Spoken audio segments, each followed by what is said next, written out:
Hey everyone, thank you for joining us for the final day of gCON. It's been a great week so far, and I'm really glad to see all of you here once again for, like I said, our final day. We have three more great presentations to wrap up the week. I'm going to kick it off with a keynote presentation in just a few minutes, and then we have two more breakout sessions later today in just a couple of hours. So. For those of you who are joining us for the first time, I just want to go ahead and introduce myself. My name is McGonnigle. I'll be presenting the keynote today. I'll go through a little bit more of an introduction in a second. And for those of you who have been joining us throughout the week, hopefully you're not sick of me yet. I've been playing the host role this entire week, so and I'll keep doing that for the next two breakout sessions later today.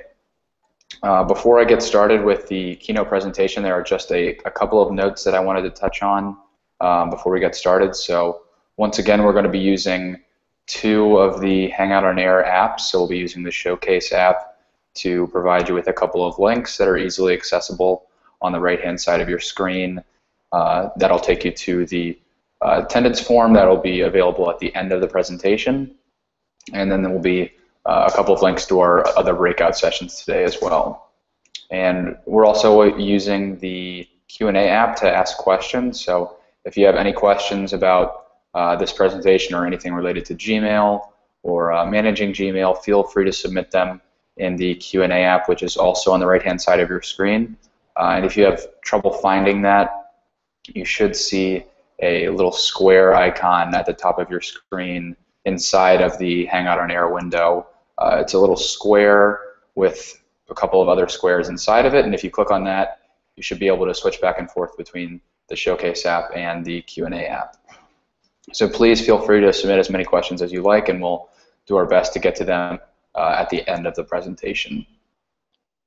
For those of you who joined us yesterday, we had three great presentations, a keynote from Adam Swidler of Google, which was a really, really great presentation, and then two breakout sessions as well. And if you weren't able to view those for whatever reason, I would definitely suggest going to check them out. You can find them on their Google Plus event pages or on our YouTube channel. The full recordings are there, so you can watch the entire thing and get the full experience if you missed it yesterday.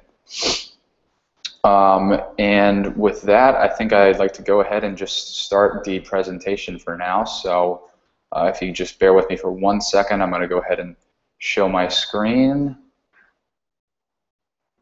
and then we'll go ahead and get started. All right, so should be able to see my screen there, and for whatever reason this little window won't move. All right, well, we'll go ahead and get started.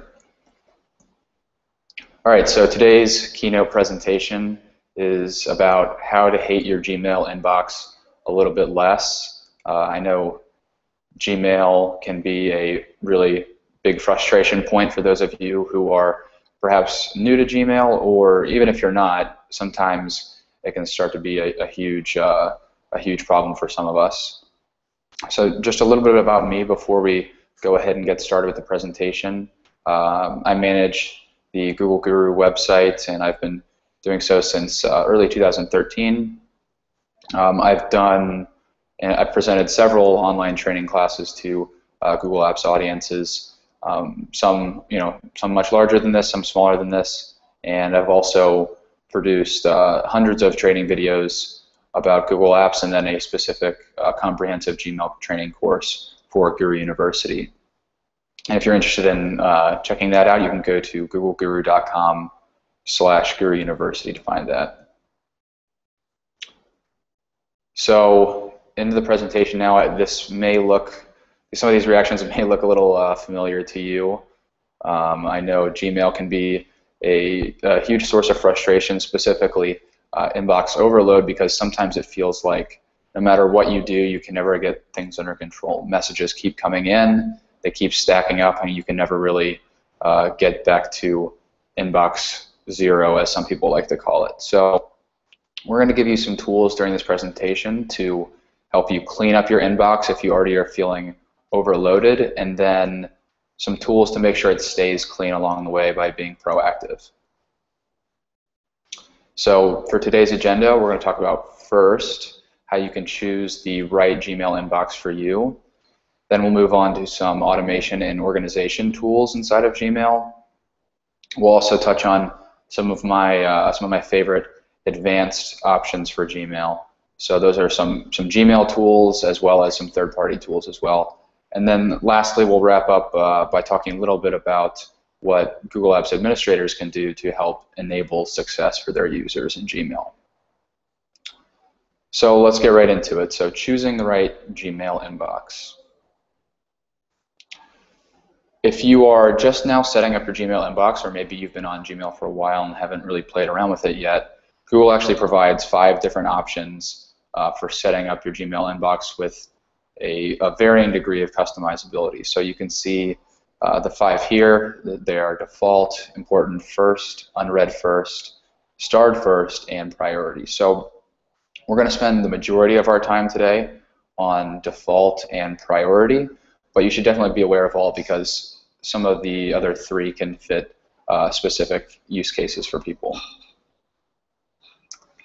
So to change your inbox type to one of these options, you're probably going to need to know how to do that. So to do so, you can click on the settings gear inside of Gmail, then click on settings, which is the image on the left, and then it'll take you to the settings view inside of Gmail, and you can click on the inbox tab, and then you should see a little drop-down window next to inbox type, and you can choose between those 5 options. So the first inbox type that we're going to talk about today is default. So if you've just gotten started with Gmail or you have been set up in the past year or so, I'm not exactly sure when default inbox came out specifically, but this is the default interface for Gmail. So it's a relatively new feature for Gmail, so those of us who have been on Gmail for a while know that there was a lot of frustration with this brand new view because it was a really big shift from what a lot of us have been used to before. So the default inbox type, as you can see here, is marked by a tabbed interface. So you can see the 5 tabs here, and what Google is doing is bringing the power of Google Search, which they are so great at, into your inbox and using that power to automatically categorize messages into the various tabs. So here you can see here a little bit of a description about what goes into what characteristics push messages into these specific tabs. The problem with these tabs is that sometimes you might expect a message to go into the primary tab, for example, because it's important to you, but Google actually sorts it into the updates or forums tab, for example. So that's just something to keep in mind here. Obviously, the social tab, that's fairly self-explanatory there. Promotions, if you get a lot of promotional emails from vendors or daily deal websites, this is a great way to automatically sort those into a specific promotions tab. So, like I mentioned, Google is automatically sorting your messages for you into these different inbox types. So you need to be aware of exactly what is going into each tab. And the default inbox type is definitely not for everyone. And you can see here I have a couple of reasons when you should use the default inbox and when you shouldn't. So the reasons why you should, if your inbox is very overwhelming and you would like to, take some of the responsibility of sorting through everything out of your own hands, default inbox is a great option. That's kind of what Google is trying to do with this new interface, is do all of the hard work for you. So all you have to focus on is reading your messages and replying. It's also a good option for if you receive a lot of social notifications. And you can see here, based off of those first 2 characteristics, personal use seems like a really good option for the default inbox. It may not be the end of the world if you miss if a message gets miscategorized. So that's kind of why I suggest if you are going to use the default inbox, you use it for personal use. And that moves on to when you shouldn't be using the default inbox. You're afraid of messages, like I mentioned, getting miscategorized, which is definitely an option. And sometimes in our professional lives, we can't really use that as an excuse if a message gets lost. So also, if you're receiving a lot of important group messages that you can't afford to miss, just in case those go into the Forums tab.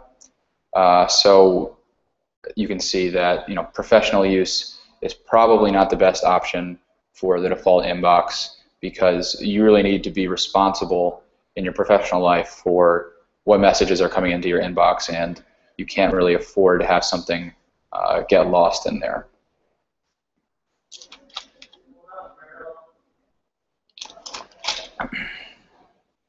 So the next inbox type that we're going to talk about is important first.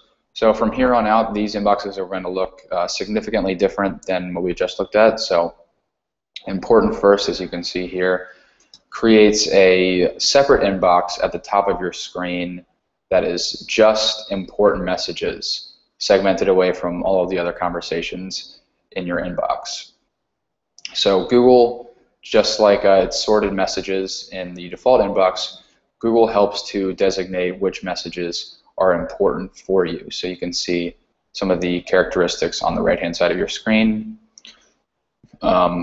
Who sent the message to you. Opened, that's pretty self-explanatory. If you open the message, it's probably more important than a message that you didn't open. So that's a characteristic there. Keywords, if you constantly open messages that contain specific keywords, Google is going to recognize that, and they're going to proactively mark messages as important that contain those keywords. Replies, if you reply to messages from a specific sender, or you have replied in the past, Google is going to mark that message as important if you replied. And then obviously stars are a key determinant of an important message, whereas if you're archiving messages or deleting messages, Google will proactively not mark messages similar to those as important. And that's how Google marks messages as important, but you can always mark them as important on your own, as you can see here on the screen, where this little the little yellow indicator here marking these messages as important. You can click those on and off to mark your own messages as important. So next is unread first. Unread first is very similar to important first, except that it is simply unread messages segmented away from everything else in your inbox. So this is pretty self-explanatory, and this is a good option if you don't receive that many emails, or you feel like you are very on top of what messages are coming into your inbox. Because with unread first, you're not going to miss any messages. They're going to be right up there at the top of your screen, and the responsibility is on you to make sure that you get all of the messages replied to and opened that you need to, and you can mark as read and archive the ones that aren't as important. So like I said, unread first, pretty self-explanatory, but definitely a good option for a lot of people.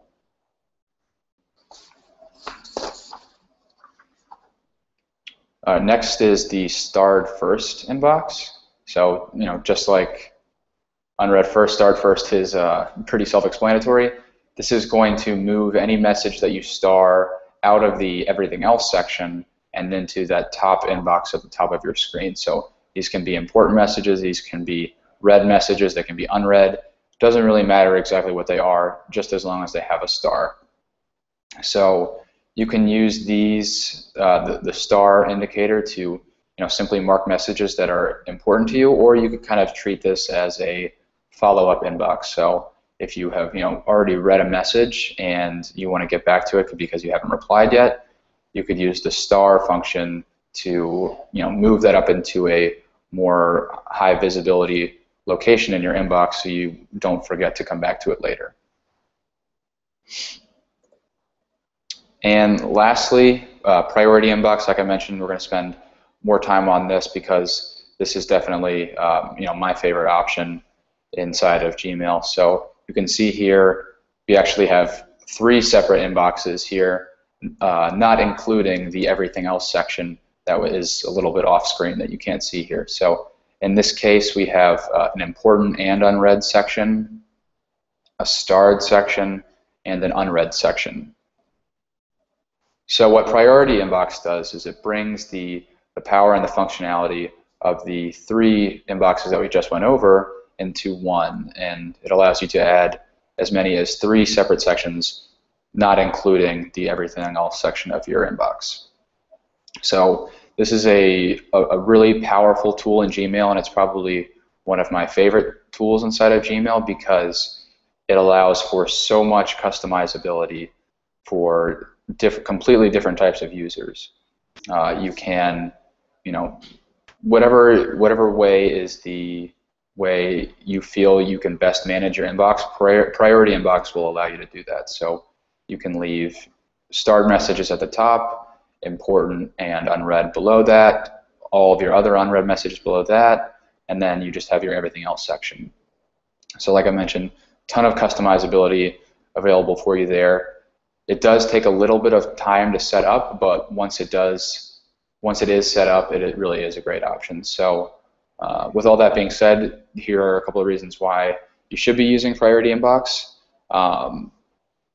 If you are getting messages with varying degrees of importance, so if you have messages that come in that need to be replied to on a very time-sensitive basis, and then some messages that take a little bit more time to get back to, and then some messages that just aren't important at all, and you want to move those out of your view as quickly as possible.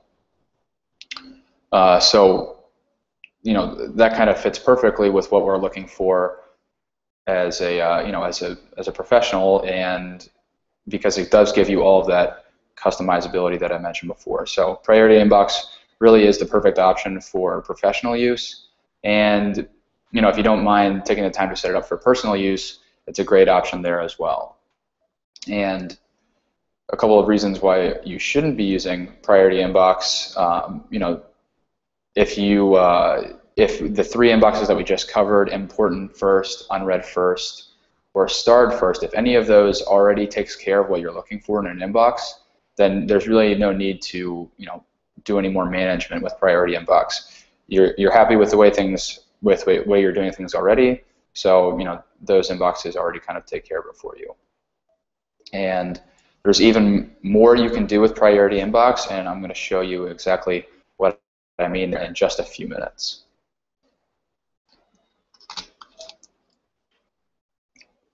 So next we're going to move on to automation and organization inside of Gmail. So there are a ton of different tools inside of Gmail that allow you to proactively take action on messages without even taking any effort other than just the initial setup time. So in order to save yourself on the road, you should leverage these to to save time in the long run. So a couple of options here are filters and labels. So if you haven't heard of filters or labels before, or you haven't used them, filters are a great way to, like I mentioned, proactively take action on messages and sort them or take action on them. So filters allow you to give special attention to certain messages, or completely get rid of messages that aren't important. And filters are great for teams, groups, and marking messages from specific senders, and we'll get into a couple of use cases for those in just a little bit. Labels, so if you're coming off of Outlook, you're definitely familiar with folders inside of Outlook. So labels is kind of like Gmail's equivalent of folders, but a little bit less restrictive. So with folders, you would move your messages into one specific folder based off of whatever parameters that you decide. So if it's from a certain person, or if it's about a certain project, you would move messages into that specific. But sometimes that really doesn't make much sense because messages can fit under a variety of different categories. And with labels, you have the ability to organize messages and access messages from a number of different places. So you can apply multiple labels to conversations and then access them, based off of those different topics. So this makes it really easy to find messages about a certain topic like you would with folders, but it also gives you a lot more flexibility, which I really like.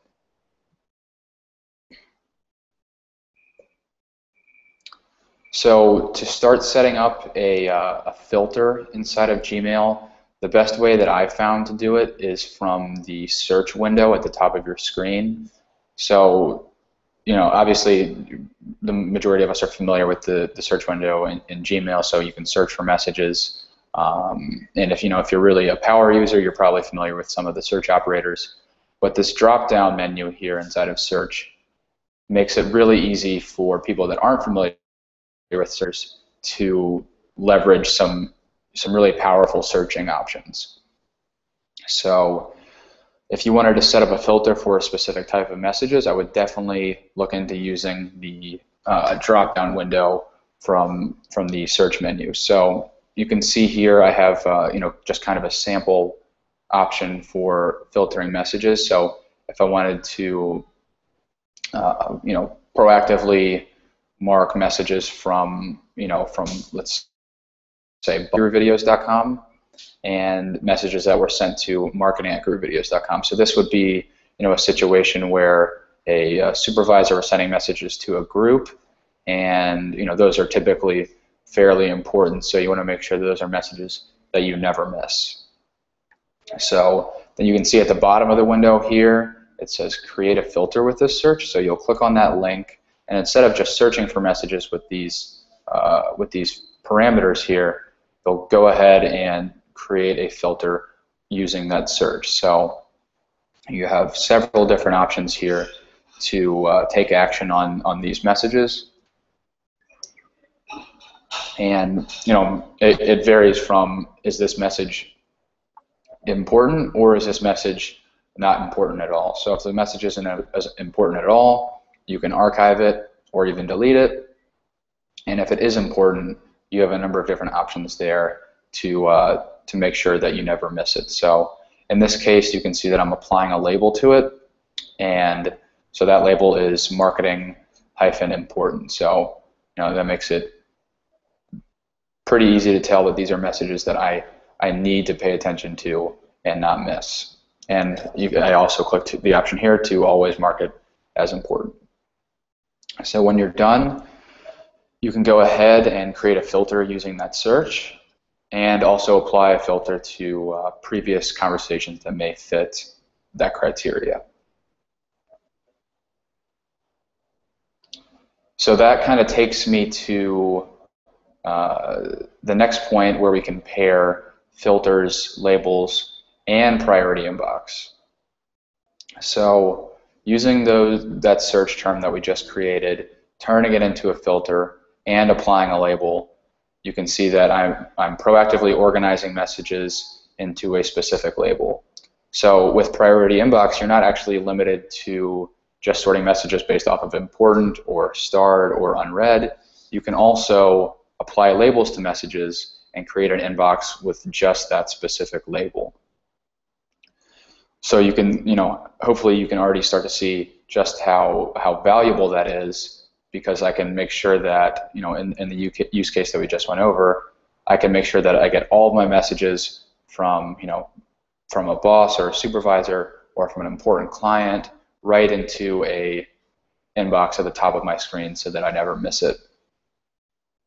So, kind of the workflow here is use filters to identify and sort messages that are important to you, then use that filter to apply your labels, stars, or the important indicator to these messages, and then you'll go into settings and switch over to priority inbox and set up a new inbox like we discussed just a little bit ago, and have one of those inboxes contain all messages with that specific label.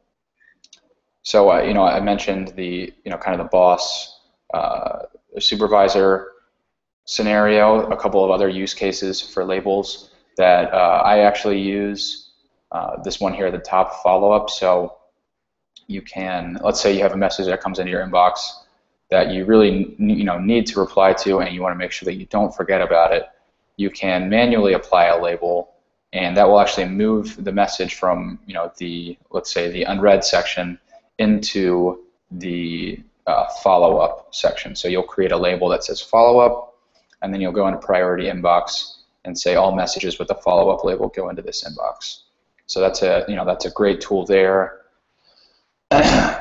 You can also create a priority inbox for messages to a specific team. So we kind of talked about that a second ago.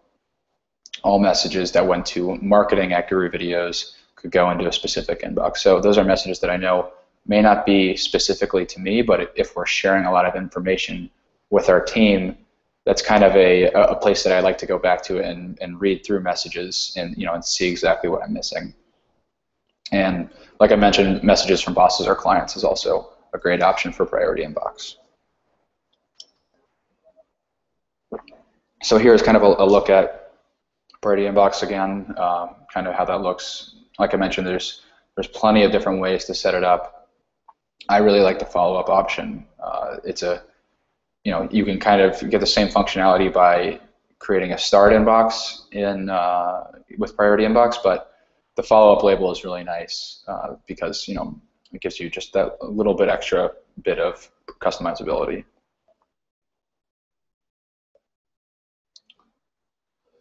All right, so that takes care of the automation and organization section of the presentation, and now we're going to move on to some advanced tools for Gmail. So, if you've been on Google Apps for a while now, you know just how customizable it can be, and Gmail is no exception. So there's a number of different ways that power users can leverage some special features or tools to fit their specific needs. So a couple of options here, and there are definitely plenty more, but a couple of options that we're going to cover are Gmail Labs, Chrome extensions, and then we'll take a look at one Google Drive add-on that I really like that may fit some specific needs for you. So Gmail Labs, which it's important to note are experimental in Google's eyes, so that means they're not going to promise any sort of uptime with those, and it's possible that they could break at any time. But I will mention that I've been using Gmail for a few years now, and I very rarely have problems with Labs, so I think it's fairly safe to leverage these. But it's just important to note that Google wants to kind of distance themselves from guaranteeing any uptime with these. So we looked at the settings gear in the settings sections earlier. There's another tab in there labeled Gmail Labs where you can access all of these. So a few of my favorite labs inside of Gmail, preview pane, which is nice because it mimics some behavior that people are familiar with Outlook. So it gives you that preview of a message right inside your inbox. So if you are struggling with the switch from Outlook and really like that behavior, it definitely is an option to go with preview pane to kind of fill that need until you're used to the Gmail interface. Right side chat is nice because it moves the Hangout interface away from the lower left-hand side of your inbox over to the right side of your inbox. So it clears up some space on the left-hand side. So if you have a long list of labels on the left-hand side of your screen, you can see all of them easily, and you don't have to worry about your Hangout interface getting in the way. So that's just a nice way to clear up some space in your inbox, and if it fits your needs, it's a great way to customize and get a little bit more space there. And lastly, canned responses is a lab that I really like because if you send very similar messages over and over again, and you find yourself typing the same thing over and over again, this can be a huge time saver. So canned responses allows you to save a message template from a draft or a previously sent message and easily apply it to a new message right from inside the compose window. So you can save several different messages there, and if you're sending similar messages over and over again, you can kind of save a generic version and change up the fields every once in a while based off of whoever you're sending it to. So if you're sending a lot of emails that are fairly similar over and over again, this is definitely an option worth looking into to save yourself some time.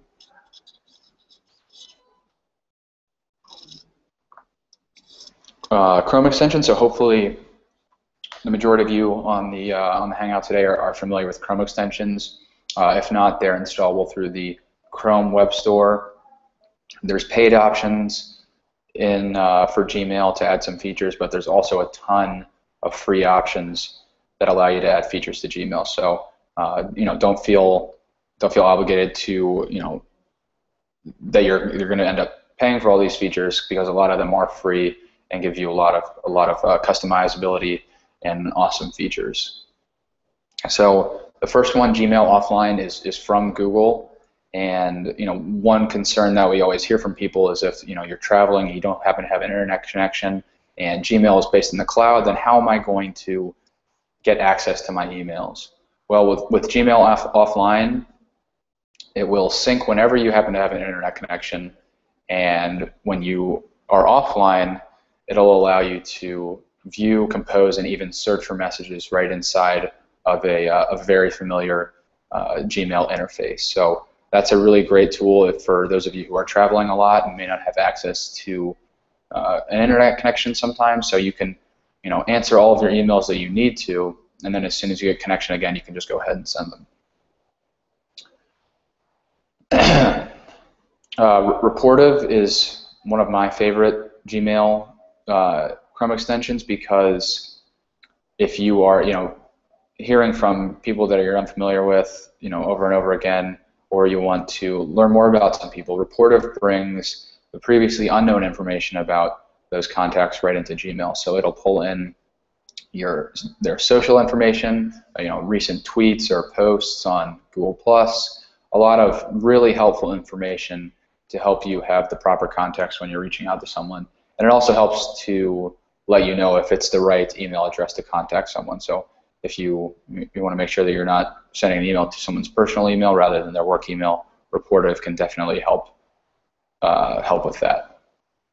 Gemelius is another option that I know people really like, because it makes Gmail even more customizable. And if you've been using Gmail for a while and you really miss some old retired features like the old compose, Gemelius will actually allow you to restore that. So it's a really cool Chrome extension. It's completely free. So if you're kind of stuck in your ways and you really miss the old compose, you can definitely check that out with Gemelius. And for us Google Apps users, we don't have to worry about ads inside of Gmail. But for just basic Gmail users or for your personal use, Gemelius will allow you to hide ads as well.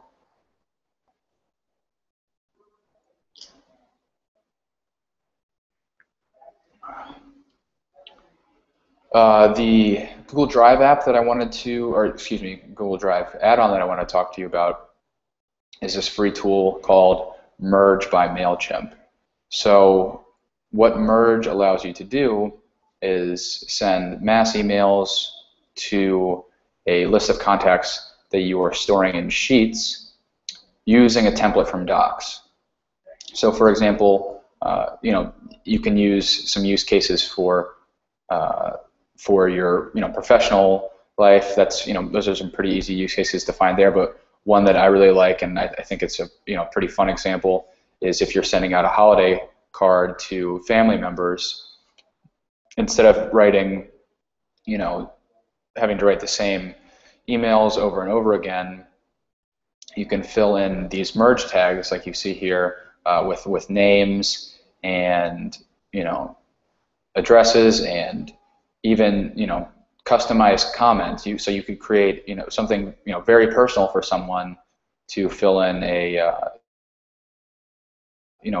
and still make it very, very personal and customized for them, but save you the time of having to putting together, dozens of different holiday cards. So I really like that example. Obviously, there's, easy examples for your professional life if you're sending, excuse me, cold emails to a bunch of contacts.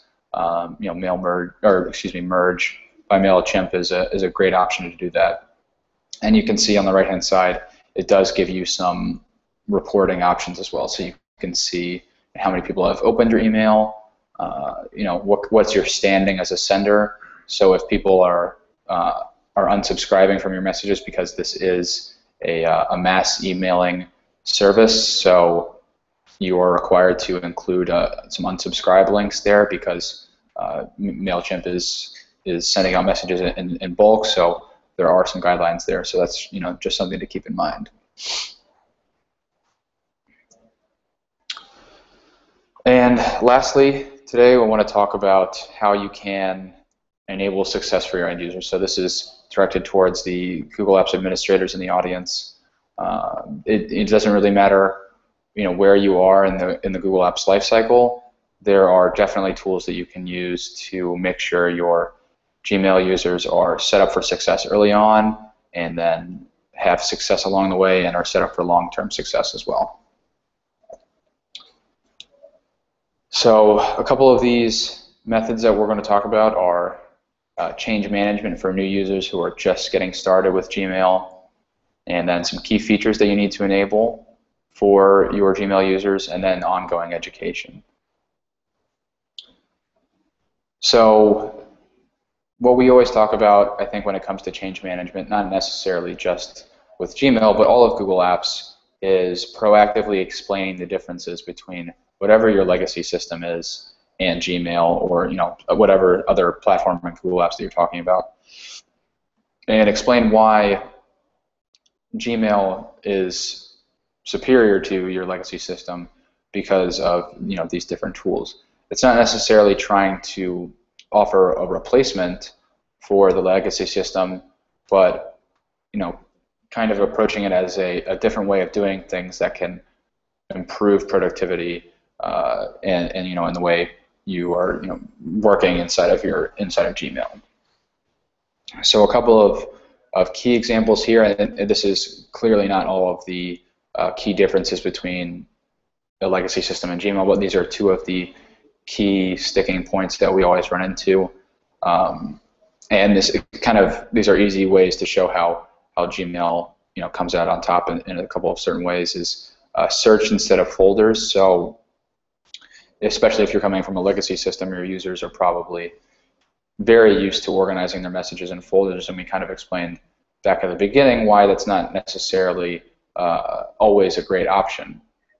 So you can apply labels to messages, which we really like I mentioned, and use search to easily find messages based off of a specific topic. So Google's obviously exceptional at search. That's what they built a business on, and it's so much faster to search for messages based off of keywords rather than having to navigate between a bunch of different folders or scrolling through a bunch of messages in folders. So search instead of folders is definitely something you can leverage as a huge time saver. And if they're really stuck on using folders, you can actually use them in Gmail, but we don't recommend it. So folders inside of Gmail are essentially just labels, but they are removed from your inbox as well. So all you're doing is just applying a label to the message and removing it from the inbox, so it's only accessible from that folder. Conversation view is another huge, it can be a big confusion point for new users, because there's really nothing like it in your legacy system. The advantage with conversation view, rather than just viewing a single message, is all of the added context that it provides. So you're able to look deeper into the conversation and see exactly what has gone on in the past, and use that to create your send your replies to someone, and really make sure that you have all of the proper context when replying to messages. So conversation view is definitely an option that we really like, and I would definitely urge people not to turn it off, but you do have that option. And then lastly, we try to remind people and recommend to try not to replace features from your legacy system with features in Gmail, because Gmail is a very different service than an Outlook, and if you try to just mimic an Outlook with features in Gmail, you're really not going to be able to leverage the power of Gmail. So, as kind of as a last resort with some users that are just not kind of seeing the value of Gmail, you can offer replacements, like I mentioned, of like using folders in Gmail or turning off conversation view. But I definitely would try to avoid that as much as possible. And some key features that you should make sure that you enable in Gmail, and just like the previous slide, these are not all of the things that you need to enable. I would definitely take some time to explore the admin console and figure out exactly what features are going to set your users up for long-term success, and that really varies based off of what type of organization that you have. Email delegation is a great example because it fits for a lot of different types of organizations. So if you have the executive assistant relationship or some other example where someone may need to manage the inbox of another, you need to make sure that email delegation is set up so people have the option there to manage the inbox if they need to. Email signatures can be a really exciting thing for people who are just getting set up with Gmail because there's a ton of options there. You can customize your font. There's HTML options. You can add your images and everything like that. And with sometimes that can be a little bit overwhelming for people. So we recommend taking the responsibility out of the user's hands and creating a standardized email signature using third-party tools. So you won't be able to do this inside the admin console, but there are some third-party tools available that will allow you to create a standardized email signature and apply that across your entire organization. So I would definitely look into that. It definitely allows you to create a much more professional and standardized appearance for your organization, and you can spend some time and create something really, really nice. And like I mentioned, these are two examples. There's plenty more options for features that you can enable in Gmail. And like I mentioned, you should definitely take a long look at the admin console, explore those different features, and figure out exactly what your users' pain points are. Keep that in mind, and proactively make some changes before frustration starts to set in. And lastly, ongoing education is a really important thing to keep in mind when managing users in Gmail, because Gmail is constantly evolving. So to make sure that you're reducing the reliance on support in the future, you need to make sure that users are aware of any important changes that may come to their interface. So for example, when the new Compose window came out, if your users didn't know that was going to happen, or didn't know what was going on the first time it came in their inbox, you could kind of see how that would confuse some people and really frustrate some people. So you need to make sure those communication lines are open, and you can be aware of new features in Google Apps from what'snew.googleapps.com. That's a great resource. The Google Apps admin community on Google Plus is a great resource for discussing new features as they come out, because sometimes features roll out to some domains and not to all, and you can see how admins are handling those new features there. And lastly, here at Google Guru, we do our best to produce videos as soon as an update comes to our account. So, and then we send those out through our newsletter to our subscribers. So this is definitely a great resource for admins to sign up for our daily newsletter, and it's also a great option to pass along to your users. So with that, I think we're pretty much time to wrap up here for, we'll get to questions in just a little bit, but to recap today's presentation, we talked about choosing the right Gmail inbox for you. So there's 5 different options to choose from. I definitely recommend Priority Inbox. That's what I use, and it definitely gives you a lot of customizability there.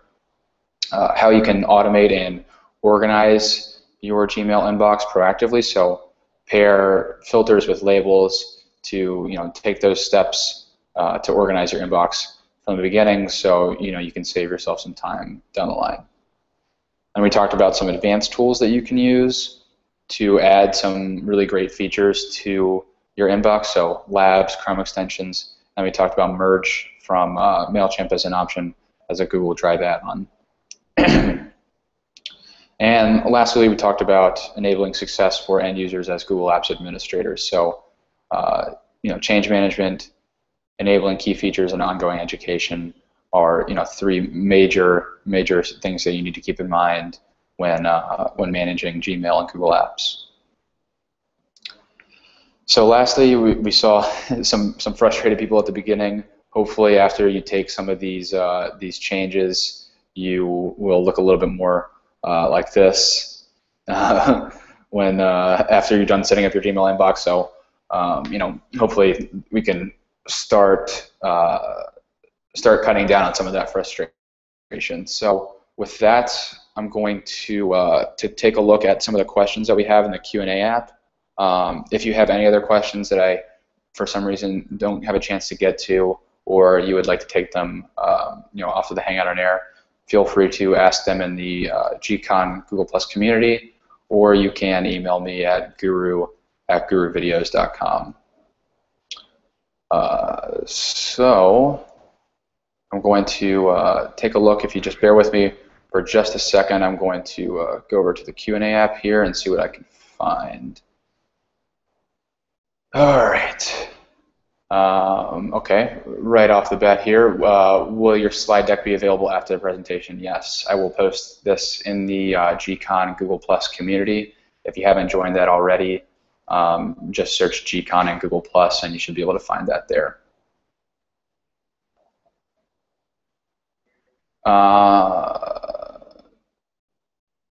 Looks like Paul's got a good question, and I know this is one of the main issues that I had with the default inbox is oh, excuse me, I guess he's talking about priority inbox.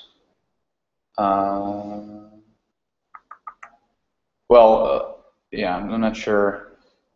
Anyway, the tabs inside of the default inbox are not, the names of those tabs are not customizable like you would use with priority inbox. So for example, in priority inbox, you can create specific inboxes based off of labels. Unfortunately, you're not able to do that with the default tab, or the default inbox in those tabs there. So as of right now, that's not an option. I would imagine that as Google, evolves the Gmail interface, I would think that they would allow some customizability there. But I can't really comment on on the roadmap or anything there. But I would hope that's a change that they have in mind down the future.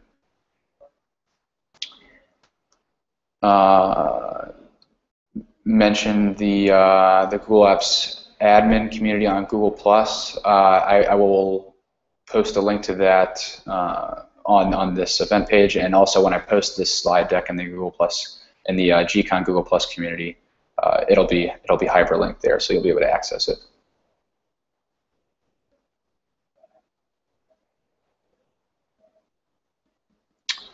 Just try and go through some of these questions here.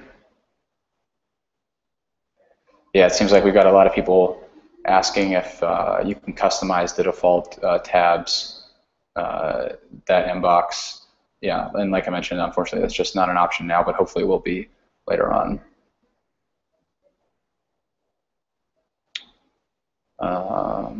A couple of questions about, looking forward on, roadmap and different types of features. that's something that I can't comment on. I can only speculate, just like you guys.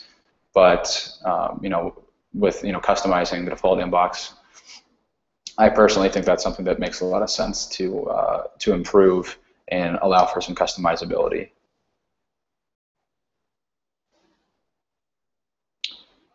Let's see.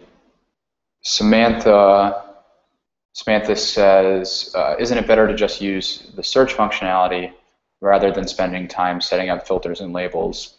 I always tell my coworkers not to bother with filters and labels. It really depends. People have different use cases for Gmail. Not everybody really has the same scenario. I like setting up filters and labels because once you set it up, it really takes no additional work. So you can spend a few minutes just setting up a filter and applying a label, and that actually will improve the search experience for you later on, because you can search for all messages with a specific label. So I think the advantage of setting up filters and labels is great, because it will, it takes just a little bit of time to set up early on, and then it gives you a lot more functionality later on down the line. And once you pair it with priority inbox and creating a new whole separate inbox with specific labels, there's that's a huge advantage there just on its own.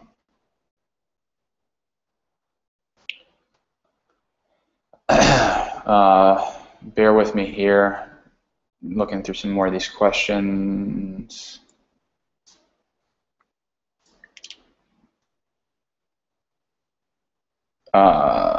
Group collaborative inboxes. I can't comment on that too much, but I would suggest looking into Google Groups for that as an option.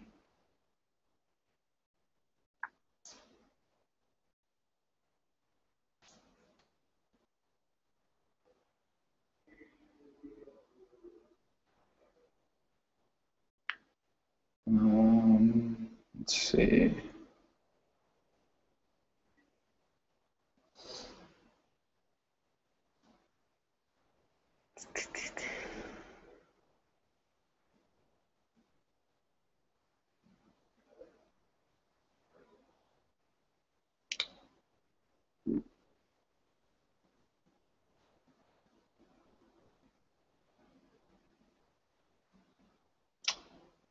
I'm trying to see if we have some more questions here.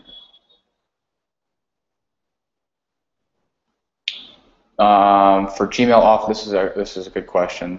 For Gmail offline, does it sync all of your email? So if you had 15 to 20 gigabytes of email, will it store it all locally? That is a great question, and I don't have an answer for you actually. But that's something that's worth looking into for sure. As far as I know, it's all based in the browser, so I'm not sure exactly how much storage it does take up, or if there are limits there and what they are. But that's something worth looking into. All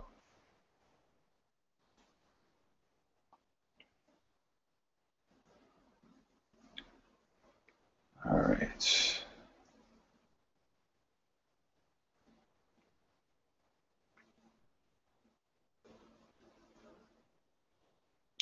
Someone's talking about migrating some Outlook accounts over to Gmail. Those Outlook accounts have messages in folders. How do labels automatically get applied to them? There is some interaction between Outlook folders and Gmail labels and folders during the migration process. I would definitely work with some sort of consultant or reseller, or definitely do your research and figure out exactly what transfers, because that's definitely not something to take lightly during the migration process. You want to, if you migrate over from Outlook to Gmail and people are unable to find their folders, then that's going to be a huge problem. So you want to make sure that you're well aware of all of the how Outlook works with Gmail and exactly what where you're going to get during the migration process.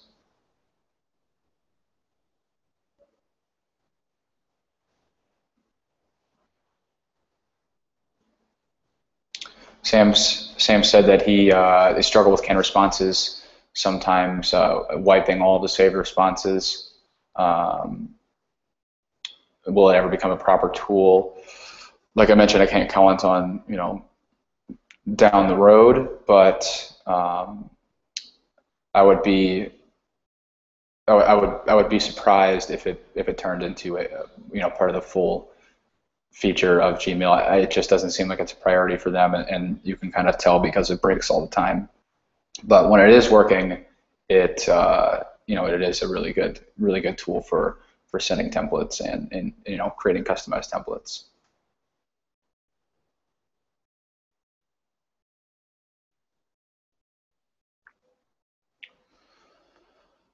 All right, I think that's about all I have time to get to for right now.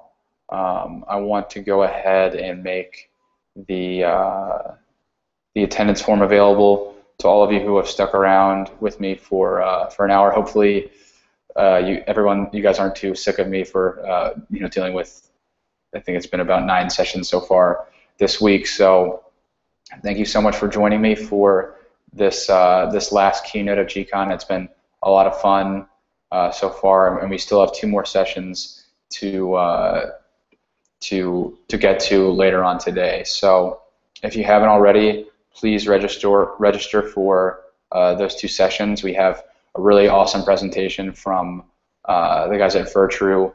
It's called "Stop the Leak: An Admin's Guide for Encryption in Gmail and Google Apps." So the founder and CTO of Virtru, who was actually formerly at the NSA, is going to talk about different types of encryption options in Gmail, and so that's a really interesting topic there. And then we're also going to hear from Insightly about how you can make your customers your BFF with limited resources. So Insightly is a great tool for SMBs who are looking to to start developing relationships with customers using Gmail. So those are at 1 p.m. Eastern Time and 2 p.m. Eastern Time. So I would definitely suggest joining us for those. We're going to be giving away a Samsung Chromebook 2 at both of the sessions, and one lucky winner will also come away with a 6-month subscription to a gourmet coffee service for attending Virtru session. So if you like coffee, I would definitely check that out and join us. So yeah, thank you again, everyone, for joining us today. Once again, the attendance form is in the right-hand side of your screen in the Showcase app. So if you're looking at the questions, make sure to toggle over to Showcase and fill out that form. And I hope to see all of you in just a little bit over an hour at our next breakout session with Virtru. So thanks again, everyone, and I'll see you then.